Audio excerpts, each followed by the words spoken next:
Hello guys, ngayon ay gagawa ko ng ginataang tilapia with kamyas.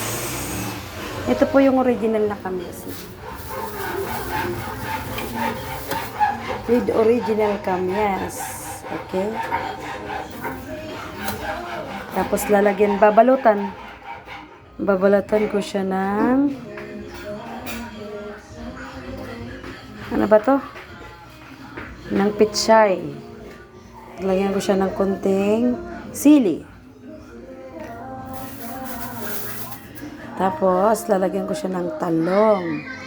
Yan po ay gata sa niyog. Yan. Nilagyan ko po siya ng asin, paminta, akang gata, tapos sibuyas, bawang at luya, at yung kamyas. Tapos dito po is sinapinan ko na rin siya ng talong. Mayroon din siyang luya. Tapos sibuyas, bawang. Yan. Ito na po. Ready to cook na tayo dyan, guys. Diba? Napakasarap yan mamaya.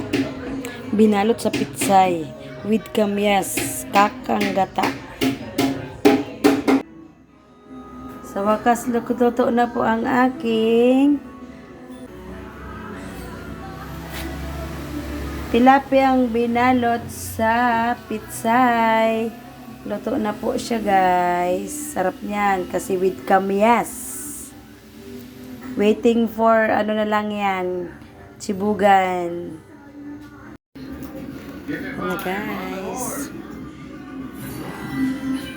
Diba?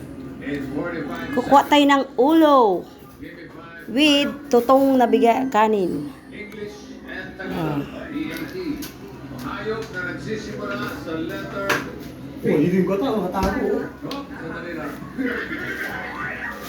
Kailangan ka.